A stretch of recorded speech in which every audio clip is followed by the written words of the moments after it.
വീട്ടിലേക്ക് ആവശ്യമായ സാധനങ്ങൾ കുറഞ്ഞ വിലയ്ക്ക് നൽകാമെന്ന് പറഞ്ഞ് പണം തട്ടിയ കേസിൽ ഒരാളെ തിരൂരങ്ങാടി പോലീസ് അറസ്റ്റ് ചെയ്തു. തൃശൂർ വടക്കഞ്ചേരി സ്വദേശി അക്ബറിനെയാണ് പോലീസ് പിടികൂടിയത്. തിരൂരങ്ങാടി കക്കാട് സ്വദേശിനി നൽകിയ പരാതിയിലാണ് പോലീസ് കേസെടുത്തത്. കട്ടിൽ, ബെഡ്, തലയിണ തുടങ്ങിയ വീട്ടു സാധനങ്ങൾ 4500 രൂപയ്ക്ക് നൽകാമെന്ന് പറഞ്ഞ് 2500 രൂപ വീതം പലരിൽ നിന്നും ഇയാൾ മുൻകൂറായി വാങ്ങിയിരുന്നു. കക്കാട്ടുള്ള ഒരു ഇലക്ട്രോണിക്സ് കടയുടെ പേരിലാണ് തട്ടിപ്പ് നടത്തിയിരിക്കുന്നത്. എന്നാൽ ഇലക്ട്രോണിക്സ് കടയിൽ കട്ടിലും തലയിണയും ലഭിക്കുമോ എന്ന് സംശയം തോന്നിയ ചിലരാണ് ഇയാളുടെ തട്ടിപ്പ് പുറത്തു കൊണ്ടുവന്നത്.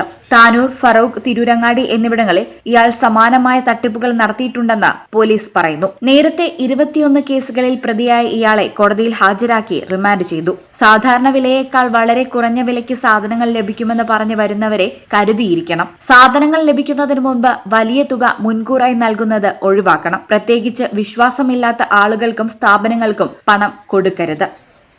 ഈ channel Tirurangadi. Saaf education government സ്ഥാപിതമായ കേരള സ്റ്റേറ്റ് റൂട്രോണിക്സിന്റെ അംഗീകൃത സ്ഥാപനം കൂടിയാണ് സാഫ് എഡ്യൂക്കേഷൻ.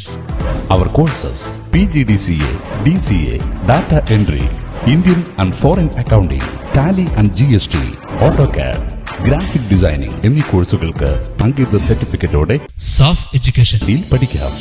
പെൺകുട്ടികൾക്കായി 1 വർഷം ദൈർഘ്യമുള്ള computer TTC, pre primary TTC, fashion designing TTC കോഴ്സുകൾ. സാഫ് എഡ്യൂക്കേഷൻ വളാഞ്ചേരി.